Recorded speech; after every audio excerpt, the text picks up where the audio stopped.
Next question देखते हैं, question number 8। Which of the following statement is not true about the properties of the electromagnetic waves. तो electromagnetic waves की properties आपको याद करनी है। गलत स्टेटमेंट कौन सी है वो हम देखेंगे। These wave don't require any material medium for their propagation, बिल्कुल सही है, वैक्यूम में से ट्रेवल कर सकते हैं। Both electric and magnetic field vectors attain their maxima and minima at the same time, बिल्कुल सही है। इलेक्ट्रोमैग्नेटिक वेव का देखो आपको मैं स्केच बना के दिखाता हूँ, उससे पता चलेगा आपको कि मैक्सिमा और मिनिमा दोनों एक टाइम पे ही अटेन करते हैं। इलेक्ट्रोमैग्नेटिक वेव को जब आप बनाते हो तो कुछ इस प्रकार से बनाते हो। ये डायरेक्शन ऑफ प्रोपोगेशन है, इधर मैंने मान लिया इलेक्ट्रिक फील्ड है, इधर क्या है मैग्नेटिक फील्ड है। तो इलेक्ट्रिक फील्ड के ऑसिलेशन ऐसे हो रहे हैं, ये इलेक्ट्रिक फील्ड के ऑसिलेशन है, और ये ब्लू वाला जो मैं बनाऊंगा वो मैग्नेटिक फील्ड के ऑसिलेशन से ऐसे होते हैं। ये मैग्नेटिक फील्ड के ऑसिलेशन है। तो देखो ये इस पॉइंट से इस पॉइंट के ऊपर ये जो है मैक्सिमम वैल्यू है किसकी, इलेक्ट्रिक फील्ड की मैक्सिमम वैल्यू है। उसी टाइम के ऊपर मैग्नेटिक फील्ड की मैक्सिमम वैल्यू ये है, जीरो दोनों की एक साथ आती है। उसके बाद मैग्नेटिक फील्ड की मैक्सिमम वैल्यू ये है, तो इलेक्ट्रिक फील्ड की मैक्सिमम वैल्यू ये वाली है। इसका मतलब इलेक्ट्रिक फील्ड और मैग्नेटिक फील्ड होते हैं वो एक साथ अपने मैक्सिमम मिनिमम को अटेन करते हैं, ये बात भी ठीक है। The energy of electromagnetic wave is divided equally between electric and magnetic field, बिल्कुल सही है। Fourth, both electric and magnetic field vectors are parallel to each other, parallel नहीं होते। देखो एक वाई एक्सिस में एक जेड एक्सिस में परपेंडिकुलर होते हैं, और डायरेक्ट आपने डेफिनेशन जो पढ़ी उसमें भी यही लिखा था, electromagnetic waves are the waves in which electric field and the magnetic field are mutually perpendicular to the direction of propagation. Direction of propagation के इलेक्ट्रिक फील्ड भी परपेंडिकुलर है, डायरेक्शन ऑफ प्रोपोगेशन के मैग्नेटिक फील्ड भी perpendicular है, और ये दोनों भी आपस में परपेंडिकुलर है। इट मीन जो फोर्थ स्टेटमेंट है वो गलत है। Question number 9, a rectangular, a square and a circular and an elliptical loop all in the X Y plane, X Y plane में है सभी, बना लो एक्स वाई प्लेन को, सभी एक्स वाई प्लेन में है। ये x ये y, एक्स वाई प्लेन में है, तो एक्स वाई प्लेन में मैं यही मान लेता हूँ ये एक्स वाई प्लेन है। इस एक्स वाई प्लेन में कौन है, इस एक्स वाई प्लेन में ये सारे के सारे जो हैं वो दे रखे हैं। Moving with uniform velocity with a constant velocity, uniform magnetic field और कांस्टेंट वेलोसिटी से मूव कर रहे हैं। v जो है वो है vi, इसका मतलब x एक्सिस में इनकी वेलोसिटी है। The magnetic field is directed along the negative Z direction, और मैग्नेटिक फील्ड है ये इधर करोगे, ये वाली तो पॉजिटिव है, नेगेटिव जेड मतलब इनटू द पेज मानो, क्या है इनटू द पेज। तो यहाँ पे मैं क्रॉस का निशान लगा देता हूँ। मैग्नेटिक फील्ड ऐसे है, ये है magnetic field. The induced EMF during the passage of these loops out of the magnetic field will not remain constant for any of the four loop. इसका मतलब इसका कहने का मीनिंग ये है कि अब मैं यहाँ पे थोड़ा बड़ा डायग्राम बनाता हूँ। ये एक्स वाई प्लेन है, इसको आप एक्स मान लो, इसको वाई मान लो, और इस प्रकार से into the page magnetic field है, मतलब नेगेटिव जेड एक्सिस में हो गया। यहाँ पे एक सर्कुलर लूप है आपके पास, एक इलिप्टिकल लूप है, एक रेक्टेंगुलर लूप है, और कौन सा दे रखा है, रेक्टेंगुलर है, स्क्वायर है, सर्कुलर है और इलिप्टिकल, एक स्क्वायर है, एक स्क्वायर है। और ये सारे के सारे ऐसे बाहर निकल रहे हैं मैग्नेटिक फील्ड से इस वेलोसिटी के साथ, कांस्टेंट वेलोसिटी से। अब आप देखोगे जब ये वाला बाहर निकलेगा तो पहले इतना सा एरिया निकलेगा, फिर इतना निकलेगा, फिर इतना। तो आप ये देखोगे तो इसका जो एरिया में डिक्रीज हो रहा है वो यूनिफॉर्म है, ठीक है। इसके अंदर देखोगे, इसके अंदर भी एरिया जो है वो यूनिफॉर्मली डिक्रीज होगा। इसका जो एरिया कैसे यूनिफॉर्मली डिक्रीज हो रहा है, इसका एरिया भी कैसे यूनिफॉर्मली डिक्रीज हो रहा है। इसमें तुम सर्कल का केस देखो, अलग से डायग्राम बनाता हूँ सर्कल का। पहले इतना सा एरिया बाहर निकलेगा, फिर इतना एरिया फील्ड से बाहर निकलेगा, फिर इतना एरिया फील्ड से बाहर निकलेगा। इसका मतलब जैसे जैसे ये बाहर जा रहा है एरिया इंक्रीज हो रहा है। यहाँ निकलेगा तो मैक्सिमम एरिया होगा, फिर डिक्रीज होना शुरू हो जाएगा। इसका मतलब यहाँ यूनिफॉर्मली चेंज नहीं है। सेम इलिप्टिकल केस में होगा, ऐसे जब होगा ये पहले थोड़ा थोड़ा एरिया बाहर निकलेगा, फिर मैक्सिमम एरिया होगा, फिर डिक्रीज होना शुरू हो जाएगा। इसका मतलब ये जो दो केस हैं, यहाँ पे जो फ्लक्स का चेंज है वो फ्लक्स का चेंज यूनिफॉर्मली नहीं है। अब देख लो इसमें क्या लिखा है, any of the four loop circular and the elliptical loop. Constant किसके लिए नहीं होगा, जो आंसर 2 है circular and the elliptical loops. Next question number 10.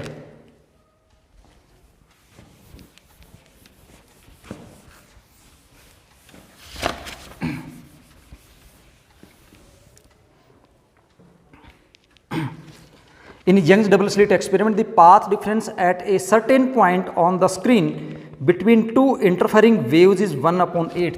Path difference given है, पाथ डिफरेंस है is equal to 1/8 of the wavelength. तो wavelength को मैं लैम्डा मान लेता हूँ, तो ये होगा lambda by 8. The ratio of the intensity at this point to that at the centre of the bright fringe is close to. Ratio बताना है. तो देखिए I प्रपोर्शनल टू होता है 4I0 cos square theta divide by 2. I proportional to 4I0 cos square theta divide by 2 होता है. अगर आपको इंटेंसिटी निकालनी है तो थीटा की वैल्यू आपको पता होना चाहिए, इंटेंसिटी इजीली आप निकाल देंगे. तो सेंटर के लिए अगर आप निकालोगे एट सेंटर, एट सेंटर जब आप जाते हो तो सेंटर के ऊपर क्या होता है कि जो वेव्स होती हैं उनका पाथ डिफरेंस होता है 0. वेव का पाथ डिफरेंस कितना होता है 0. तो इंटेंसिटी वहाँ पे होती है मैक्सिमम, इंटेंसिटी वहाँ पे क्या होती है मैक्सिमम. तो एट सेंटर जो पाथ डिफरेंस क्या होता है वो होता है 0. सेंटर के ऊपर पाथ डिफरेंस कितना होता है 0. आपको ये पता है कि पाथ डिफरेंस का जो फॉर्मूला होता है वो एक lambda divide by 2 pi into phase angle. ये एक पाथ डिफरेंस का फॉर्मूला होता है lambda divide by 2 pi into phase angle. तो यहाँ से मैं देखता हूँ कि जो फेज एंगल है वो कितना आया 0 आया. फेज एंगल कितना आया 0. तो इंटेंसिटी एट द सेंटर कितनी हो जाएगी I is equal to I proportional to आपके पास हो जाएगा 4I0. थीटा की वैल्यू 0 है तो cos 0 की 1 होती है. सेंटर पे होता है 4I0. ठीक है. लैम्डा बाई 8 पाथ डिफरेंस कितना हो जाएगा at a point P lambda by 8 लिख देता हूँ. तो उसके ऊपर हमारे पास जो पाथ डिफरेंस है वो कितना दे रखा है लैम्डा बाई 8. पाथ डिफरेंस का फॉर्मूला होता है लैम्डा डिवाइड बाई 2 पाई और इनटू फेज एंगल थीटा या फाई जो भी आप लिखो. लैम्डा से यहाँ पे लैम्डा कैंसिल हो जाएगा. फेज एंगल आपके पास आया 2 pi divide by 8 that is equal to pi divide by 4. Pi by 4 ये वैल्यू आप यहाँ पुट करो तो आपके पास आएगा I proportional to 4I0 cos square और एंगल डिवाइड बाई 2 है तो आपके पास हो जाएगा पाई डिवाइड बाई 8. कितना हुआ पाई डिवाइड बाई 8. अब पाई बाई 8 की जो वैल्यू है वो आपको याद रखनी पड़ेगी. वो क्या रखनी पड़ेगी आपको याद रखनी पड़ेगी. तो रिजल्ट आपके पास आएगा I प्रपोर्शनल टू 4I0. जो पाई बाई 8 की वैल्यू होती है वो पाई बाई 8 की वैल्यू होती है 0.924. 0.924 उसका करना है मुझे स्क्वायर. तो स्क्वायर करूंगा तो ये वैल्यू मेरे पास आएगी 0.85. 0.85. अब इसका उसके साथ आपको रेशो निकाल देना है. तो इंटेंसिटी I लैम्डा बाई 8 के ऊपर और इंटेंसिटी I किसके ऊपर सेंटर के ऊपर जहाँ पे पाथ डिफरेंस कितना था 0 दैट इज इक्वल टू हो जाएगा 4I0 इंटू 0.85 डिवाइडेड बाई क्या था 4I0. ये कैंसिल हो गया. आंसर आएगा 0.85. तो आंसर आपके पास है 10th का 4. Question number 11. Work function for a metal surface is 4.14 electron volt. Threshold wavelength for the work function. Threshold देखो आपको पता है वर्क फंक्शन का फॉर्मूला होता है phi is equal to HC divide by lambda. HC divide by lambda. Lambda आपको निकालना है. HC डिवाइड बाई क्या हो जाएगा वर्क फंक्शन. H की value 6.6 10 raise to power negative 34. C की value 3 into 10 raise to power 8 divided by work function 4.14 electron volt दे रखा है. जूल में कन्वर्ट करना पड़ेगा तो 1.6 10 raise to power minus 19.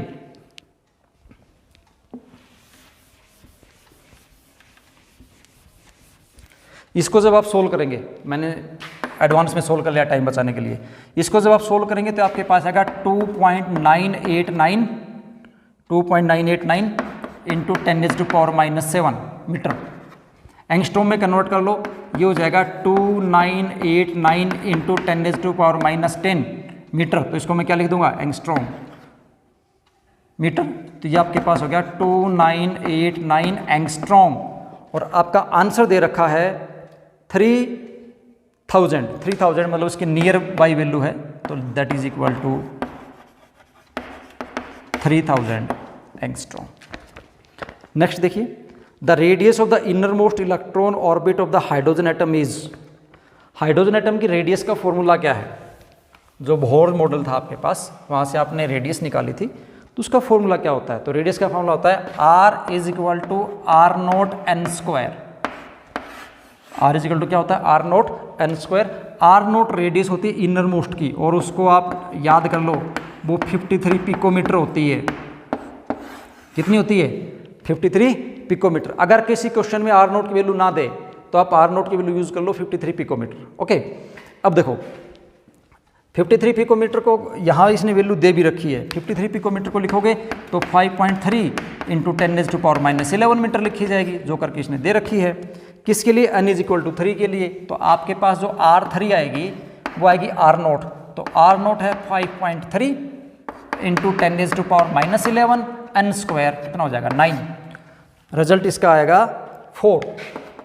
Fourth वाला आंसर इसका सही है। Question number 13, which of the following statements about nuclear forces is not true?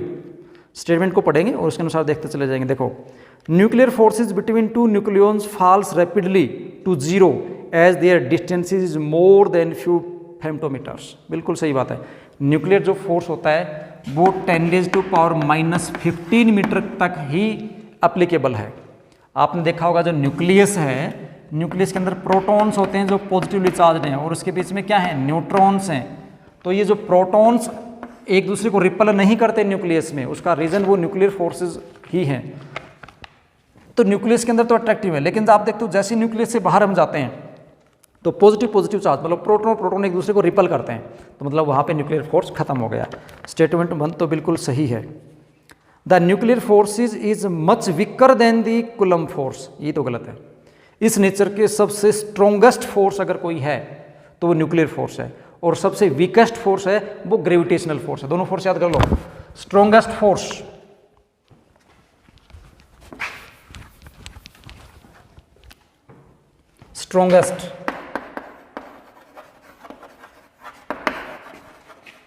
Force कौन है?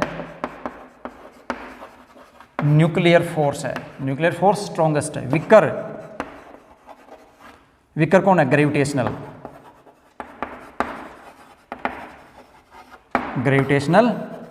फोर्स, ये स्ट्रोंगेस्ट है।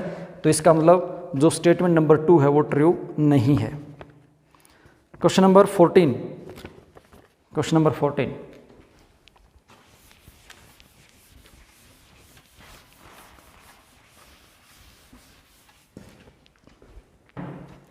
if the reading of the voltmeter V1 is 40 volt, then the reading of the voltmeter V2 is, diagram बनाओ पहले, diagram से ज़्यादा अच्छे से समझ में आएगा। रेजिस्टेंस दे रखा है, इंडक्टर दे रखा है, कैपेसिटर दे रखा है, और रजिस्टर के साथ एक वोल्टमीटर कनेक्टेड है। यहाँ पे एक दूसरा वोल्टमीटर कनेक्टेड है जिसको V1 बोला है, और ये कनेक्ट हैं एक AC सोर्स के साथ, जिस सोर्स की जो वोल्टेज है वो है 50√2 sin ओमेगा टी। ये क्वेश्चन है, आपको बताना है V1 का जो रीडिंग है वो है 40 वोल्ट, ये V2 का रीडिंग आपको बताना है। तो देखो ये सीरीज LCR सर्किट है, रेजिस्टेंस है, इंडक्टर और कैपेसिटर है। सीरीज LCR सर्किट में जो रिजल्टेंट वोल्टेज होती है E इज इक्वल टू, उसका फॉर्मूला आपको पता है, ये होता है V²R plus VL minus VC whole square होता है। इसका अंडरूट हटाओ तो आपके पास हो जाएगा E² is equal to V²R plus VL minus VC whole square. VL minus VC का वोल्टेज आपको जो है वो दे रखा है 40, तो और E कितने यूज़ करोगे ये ध्यान देना आप। देखो E हम जब भी सर्किट में वोल्टेज और जो करंट लेते हैं वो RMS वैल्यू लेते हैं। क्या लेते हैं? RMS वैल्यू लेते हैं। यहाँ पे मुझे वैल्यू दे रखी है, इसको अगर मैं इक्वेशन से कंपेयर करूँ V is equal to V0 sine omega T से, तो जो पीक वोल्टेज है सर्किट की वो कितनी है? 50√2 है। तो इस पीक वोल्टेज को आपको आरएमएस में कन्वर्ट कर लेना है। तो यहाँ से जो ई आरएमएस वैल्यू, ये जो वैल्यू है ना हमारी, ये आरएमएस वैल्यू है। ई आरएमएस कितना होता है? ई आरएमएस हो जाएगा ई डिवाइड बाई √2। ई मतलब यहाँ पे वी नॉट, ई और वी कोई फर्क नहीं है, ठीक है, रिप्रेजेंटेशन अलग अलग है बस। तो ई की वैल्यू आपके पास है 50√2 और डिवाइड बाई यहाँ पर √2 करोगे तो आरएमएस वैल्यू कितनी आएगी? 50। तो ई आरएमएस वैल्यू कैलकुलेट करेंगे पहले आप, ठीक है। ई आरएमएस की वैल्यू यहाँ पे करेंगे तो आपके पास 50 का स्क्वायर हो जाएगा, that is equal to V²R, और यहाँ पे 40 करेंगे तो ये हो जाएगा 1600। और यहाँ से तुम सोल्व करोगे, V²R इज इक्वल टू आ जाएगा 900 and VR is equal to 30 volt.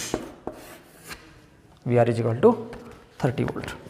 Question number 15 है, ये ग्राफ बनाना पड़ेगा, ग्राफ से ज़्यादा अच्छे से समझ में आएगा आपको। देखो क्या है, क्वेश्चन कुछ इस टाइप से है, ये x दे रखा है और ये v दे रखा है इधर। वैसे आपके पास पेपर है, आप अच्छे से देख लेंगे पेपर में, मैं ज़्यादा टाइम ख़राब नहीं करूँगा ये बनाने में। यहाँ पे 2 लिखा है, यहाँ पे 4, यहाँ पे 6। Electric potential V is the function of distance x as shown in the figure. The graph of the magnitude of electric field intensity E as the function of x is. Electric field intensity का graph कौन सा होगा? देखो हमें पता है V electric potential और electric field कैसे रिलेटेड हैं, तो उसके लिए हमें पता है E का फॉर्मूला होता है -dV divide by dr। E is equal to -dV upon dr, जिसको आप इलेक्ट्रिक पोटेंशियल ग्रेडियंट भी कहते हो। यहाँ पे x लिखा हुआ है तो dr को मैं कर देता हूँ dx। इसका मीनिंग ये हुआ कि dV अपॉन dx का जो चेंज होगा उसका नेगेटिव इलेक्ट्रिक फील्ड के बराबर है। यहाँ से लेके और यहाँ तक इलेक्ट्रिक फील्ड में पॉजिटिव चेंज, पोटेंशियल में पॉजिटिव चेंज आ रहा है, कांस्टेंट चेंज है और कैसा है? पॉजिटिव है। तो पॉजिटिव तो इलेक्ट्रिक फील्ड की वैल्यू यहाँ पे क्या आएगी? नेगेटिव आएगी। तो अगर इसके करस्पॉन्डिंग में इलेक्ट्रिक फील्ड का ग्राफ बनाऊं तो इलेक्ट्रिक फील्ड का ग्राफ बनेगा ये इस प्रकार से यहाँ तक, उसके बाद ये यहाँ पे आएगा तो ये वैल्यू हो गई। उसके बाद आप देखोगे यहाँ से लेकर यहाँ तक पोटेंशियल में कोई चेंज नहीं हुआ है, तो dV अपॉन dx की वैल्यू 0 है, तो यहाँ इलेक्ट्रिक फील्ड की वैल्यू भी कितनी हो जाएगी? 0। कहाँ से? 2 से लेके 4 तक। उसके बाद जो पोटेंशियल का चेंज है वो माइनस में है। पोटेंशियल चेंज किस में है? माइनस में, और कांस्टेंट है। तो यहाँ पे माइनस में देखोगे तो माइनस माइनस क्या हो जाएगा? प्लस। तो इसका ग्राफ बनेगा यहाँ पे ये, तो ये हो जाएगा 6। ये कौन सा था? +E। यहाँ पे लिख दूंगा -E और यहाँ पे हो गया x। तो जो पहले वाला ग्राफ है वही ग्राफ सही है।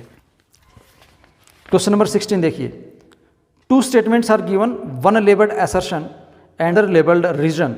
Select the correct answer to these questions from both codes A, B, C and D as given below. A में है A और R दोनों अगर ठीक हैं और R करेक्ट एक्सप्लेनेशन है तो A आंसर देना है। A and R are true, R is not the correct explanation of A, तो B आंसर देना है। A is true, R is false, C answer देना है। A is false and R is also false, तो D answer देना है। Assertion ये है, electrical conductivity of semiconductor increases on doping. Semiconductor की डोपिंग ही हम कंडक्टिविटी को इंक्रीज करवाने के लिए करते हैं, क्योंकि जब हम डोपिंग करते हैं, क्या करते हैं? डोपिंग करते हैं। तो डोपिंग करते हैं तो चार्ज कैरियर इंक्रीज हो जाते हैं, तो कंडक्टिविटी भी इंक्रीज हो जाती है। असर्शन बिल्कुल ठीक है। Doping always increase the number of electrons in the semiconductor. इस पे आप ध्यान से सोचो।